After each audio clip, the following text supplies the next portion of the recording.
The night went pretty much according to plan for Tennessee basketball, an 84-36 win over Western Carolina. So the three things we learned in their first game back following that buzzer-beating win in Illinois. I'm Paige Dower. This is the Field Pass on Full Disclosure.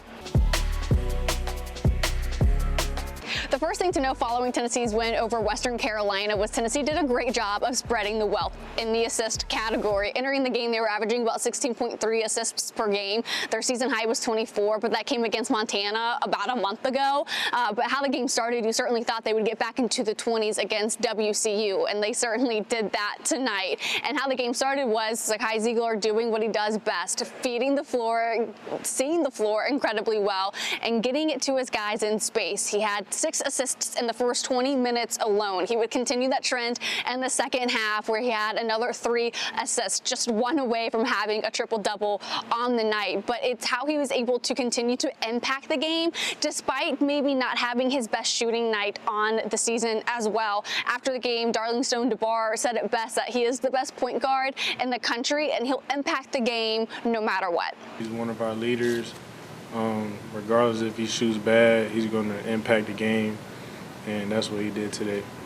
Another aspect where they were sharing the wealth kind of came in a rare sequence where the 4 and 5 were feeding each other. It was a fast break lob to Felix Okpara, and it started with Cade Phillips, who's usually on the receiving end of a nice lob from Zakai Zeigler, and said it was him on the fast break who threw up the lob for Felix Okpara, and he threw down the hammer for his second dunk on the night. And he had funny remarks after the game talking about that otherwise rare sequence. It's pretty good. You know, we like everything we do on the court, we do in practice. You know, post to post, passing, and it's kind of rare to see the 4 and the 5 running, getting a steal and getting a fast break. But we've worked on it a lot, so it was a pretty good pass. I hit my head on the backboard, but I just wish he put a little less power on the pass. But it is what it is. And that's the second thing to know following this game is how Cade Phillips is continuing to develop and sharpen his skills as he's getting a lot more playing time in light of JP Estrella being out for the season with a foot injury. He's definitely answered the bell when it comes to being ready for when your name is called. He has done that through the course of the season, through the first 11 games of this season. We see so many times him having those spark plug type plays where it is on the receiving end of the lobs. We talked to him earlier in the week and he says he's really working on his jump shot. He kind of hangs tough with the team in practice, but that's not necessarily where the team needs him right now, but he has it in his back pocket if they do. What we saw against Western Carolina was he's becoming a much better passer as well, being able to kind of read the defenses and see through the traffic, and that's exactly what Rick Barnes highlighted after the game. Sometimes he probably takes a little bit too much of a chance, but if you don't pressure him, he sees the floor well, and he's getting where he's making the right read most of the time. The third thing to know following Tennessee's win, meaningful minutes for Darlinstone Dubar. In his 6th appearance this season, he put in 9 minutes in the first 20 minutes of the game. And that he was a perfect 5 of 5 to start his scoring night. His first of 4 field goals came from a Zakai Zeigler lob and a Darlinstone Dubar bunk. His lone 3 of the first half came after a Igor Milicic defensive rebound to a fast break corner 3 for Darlinstone Dubar. But that fast break slowed down just enough for him to get his second foot behind that 3-point line. He set his feet, he saw a shot, he took it and sank the triple try.